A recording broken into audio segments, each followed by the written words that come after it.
Ce n'est pas une promesse, mais une fenêtre, que représente le livre, dans laquelle chaque page se referme sur elle-même.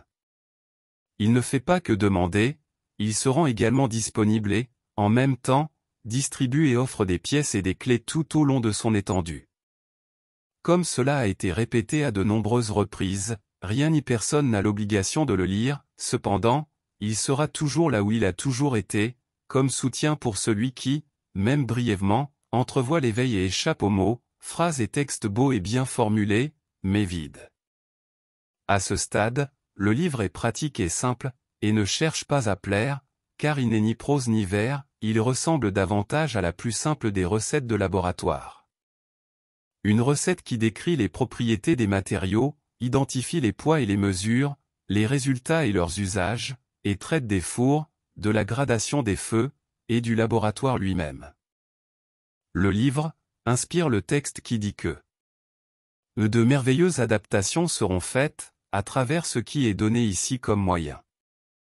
Le livre donne le moyen, car comprendre qu'une figure n'est qu'une figure, et comprendre la loi de sa formation, donne à l'être l'espace dont il a besoin pour travailler. Cette clé est une garantie que l'être se donne à lui-même, car il se place dans l'espace parfait de la solitude nécessaire, et de l'intangibilité. Une solitude solide et paradoxale, en raison de la vaste présence de tout ce qui est nécessaire, et qui ne permet pas à l'être d'être seul. Concernant les erreurs et les réussites, le livre oriente la pratique du processus conceptualisé comme déploiement, c'est-à-dire le moment où l'être se trouve en deux ou plusieurs endroits en même temps. Dans ce processus, l'être se voit dans le personnage, et comprend le concept de compassion. Il voit aussi comment le monde subtil pénètre le monde dense, et comprend les lois de la formation des mondes. Il observe également les actions des influences et des influenceurs, et voit le jeu des intelligences, dans ce que l'on appelle le destin. L'être comprend les rapprochements et les éloignements. Il comprend aussi que le sens utilisé par l'observateur est différent de tous les sens qui le maintiennent dans le personnage. La compassion naît de la reconnaissance que l'être manifesté dans le personnage tend à agir, en pensée, parole et action, selon les influences qu'il reçoit du monde subtil.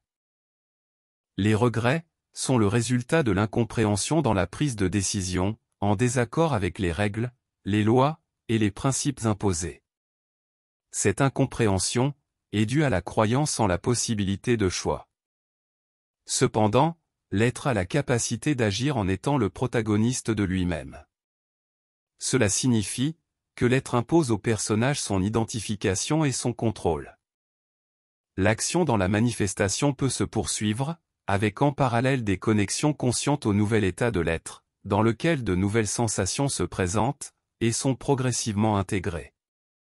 L'être reconnaît cette nouvel état perceptif, et selon sa préparation, se laisse emporter avec plus ou moins de profondeur. Les visites commencent, car les choses du monde manifesté sont relatives à ce monde, et n'apportent pas la connaissance que l'être recherche. La relation de connaissance, qui auparavant consistait à comprendre la création, les mécanismes qui la régissent, et les relations dans cet univers, n'est plus nécessaire, car, avec le déploiement de l'être, tout ce savoir devient clair.